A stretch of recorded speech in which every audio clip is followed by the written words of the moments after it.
5 साल से cabinet committee of economic affairs in स्कीमों की मंजूरी नहीं दे रही है सर। 5 साल से ये आपकी तासुब और नफरत नहीं है तो क्या है बताइए आप।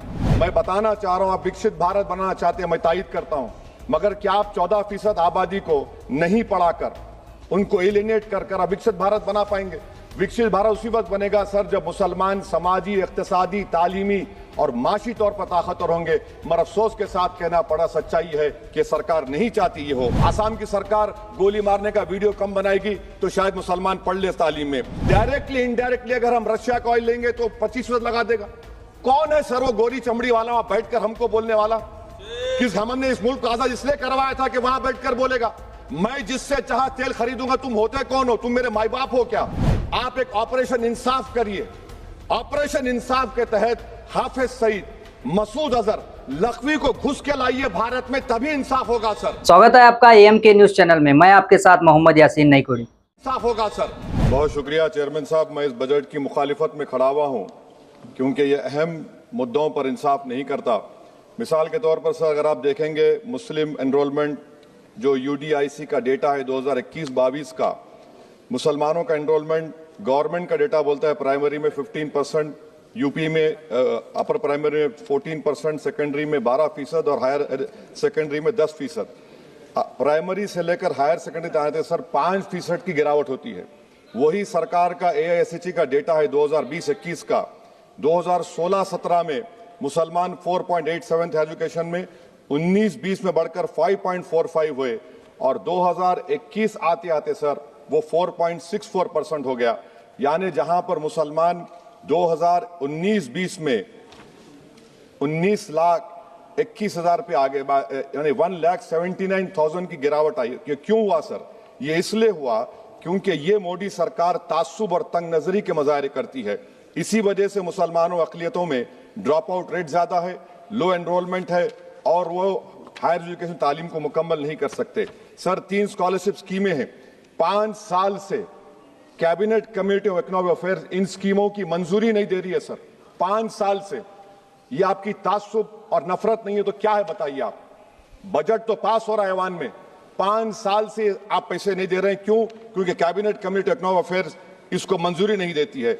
और मैं बताना चाह रहा हूं आप विकसित भारत बनाना चाहते हैं, मैं तायद करता हूं, मगर क्या आप 14% आबादी को नहीं पढ़ाकर उनको एलिनेट कर विकसित भारत बना पाएंगे? विकसित भारत उसी वक्त बनेगा सर जब मुसलमान समाजी, इक्तिसादी, तालीमी और माशी तौर पर ताकतवर होंगे। मगर अफसोस के साथ कहना पड़ा, सच्चाई है कि सरकार नहीं चाहती ये हो। सर मैं इस हुकूमत से पूछना चाह रहा हूं कि यूनिट कॉस्ट स्कॉलरशिप का 2007 और 8 से रिवाइज नहीं हुआ क्योंकि जो तालीम का कॉस्ट है उससे मैच नहीं कर रहा है। आप 3 स्कॉलरशिप को डिमांड ड्रिवन नहीं कर रहे हैं। 11 साल से आप 10 स्कॉलरशिप नहीं बढ़ाए, वही नंबर ला के रख दिए। मैं डिमांड ड्रिवन करने का मुतालबा करता हूं। सर प्री मैट्रिक स्कॉलरशिप को क्यों 9th और 10th से शुरू किया था? Sir highest drop out rate मुसलमानों का है और हमारे मसीहा वेस्ट बंगाल में बैठे, वहां पर ड्रॉप आउट रेट मुसलमानों का 23%, आसाम में 30%। आसाम की सरकार गोली मारने का वीडियो कम बनाएगी तो शायद मुसलमान पढ़ ले तालीम में। सर मैं मुतालबा करता हूं कि मौलाना आजाद फेलोशिप को दोबारा शुरू किया जाए ताकि अक़लियती और मुस्लिम बच्चे हायर एजुकेशन मुकम्मल कर सके। पेरेंटल इनकम आप इजाफा क्यों नहीं कर रहे सर? 1 लाख रुपए, 1.5 लाख रुपए क्या स्कॉलरशिप मिलेगी सर बताइए आप। और सर आपको मिसाल दे रहा हूं, आप तो काबिल आदमी हैं। 2022-23 में बजट था माइनॉरिटी मिनिस्ट्री का 5,000 करोड़, कितना आपने खर्च किया? 16%। 22-23 में सर बजट था 22-23-24 में 3,000 करोड़, 5% खर्च हुआ सर। 24-25 में बजट था 3,180 करोड़, 22% खर्च हुआ सर। PMJV के स्कीम है 1,914 करोड़, उसको आपने कम कर दिया 1,565 करोड़। तो मैं सरकार से मुतालबा करता हूं कि मिनिस्ट्री ऑफ माइनॉरिटी के बजट का 10,000 करोड़ कम से कम होना चाहिए। तासुबियत को खत्म करिए आपकी स्कीम में। सर दूसरी बात, इनकम टैक्स के बेनिफिट मिलती थी हमारे फौज के सिपाहियों को जो विकलांग थे, आपने इनकम टैक्स बेनिफिट छीन लिया उन लोगों को। ये कैसा इंसाफ है आपका बताइए?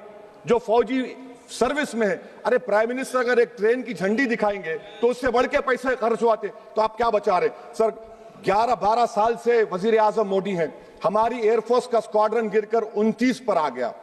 12 साल से आप प्रधानमंत्री हैं, हम एक मिड एयर रिफ्यूलर एवैक्स को नहीं बढ़ा सक रहे। पाकिस्तान के पास हमें ज्यादा एवैक्स है और ऑपरेशन सिंदूर में हमने देखा कि कितनी तकलीफ हुई। सबमरीन का शॉर्टेज है, आपको फिक्र नहीं है सर। और हम थर्ड एयरक्राफ्ट कैरियर हम भूल गए। आखिर कैसे हम चाइना को इंडो पैसिफिक में रोक पाएंगे? ये देशभक्ति नहीं है सर। हमारी फौज में कमी है। क्या ये मुल्क इतना कमजोर हो गया कि हम अपनी फौज में बच्चों को भर्ती नहीं करा सकते? अग्निपथ स्कीम का रिव्यू होना चाहिए। इस ऐवान में चाइना बॉर्डर पर एक बहस होनी चाहिए। सर आप आ जाइए यूएस ट्रेड डील पर। जो ट्रंप ने एग्जीक्यूटिव ऑर्डर 6 फरवरी का निकाला, सेक्शन 4 कोट कर रहा हूं, डायरेक्टली इनडायरेक्टली अगर हम रशिया का ऑयल लेंगे तो 25% लगा देगा। कौन है सर वो गोरी चमड़ी वाला वहां बैठकर हमको बोलने वाला? हमने इस मुल्क को आजाद इसलिए करवाया था कि वहां बैठकर बोलेगा मैं जिससे चाह तेल खरीदूंगा। तुम होते कौन हो? तुम मेरे माई बाप हो क्या? आप 25% लगाएंगे सर। और वर्ड क्या इस्तेमाल किया? इंडिया। यानी अब नयारा जो है नयारा कंपनी बंद हो जाएगी और हमको मॉनिटर करेंगे, आप भारत को उस पर ओवरसाइट करेंगे। अफसोस की बात है कि सरकार खामोश है। सर 2019 में ईरान का ऑयल मत लो, बोले आपने गलती की, आपने ईरान का ऑयल नहीं लिया। तो अमेरिका ने कहा कि इराक से लो, कंपेरेबल रेट पे, कंपेरेबल रेट पे, मार्केट रेट, नॉमिनल प्राइस पे नहीं। आज यूएस कह रहा है कि मोनोपोली रेट पे लो। कहां है सर? क्यों हम क्यों कर रहे हैं? क्यों इतना गिर रहे हैं इस गोरी चमड़ी वाले के सामने? आखिर हमारी हमियत कहां है सर? और एक बात बता रहा हूं सर, ये यूएस ट्रेड डील से यूरोपियन कर 2 मिनट सर, यूरोपियन यूनियन की ट्रीटी से हमारा पीएलआई का पूरा असर पड़ेगा, क्योंकि आपने टैरिफ गिरा दिया। आपने टैरिफ गिरा दिया मेडिकल डिवाइसेस पर, आपने टैरिफ गिरा दिया सोफिस्टिकेटेड मशीनरी पर। तो यूएस इंडस्ट्रियल गुड्स आएंगे तो डी-इंडस्ट्रियलाइजेशन का खतरा है इस मुल्क में। Sir you are we signing a free trade agreement और a force purchase order. Sir Bangladesh से यूएस ने कह दिया कि हमसे कॉटन खरीदो, 0 टैरिफ। सर भिवंडी, मालेगांव, बनारस के पावरलूम का क्या होगा? 70% रॉ कॉटन हम देते हैं बांग्लादेश को।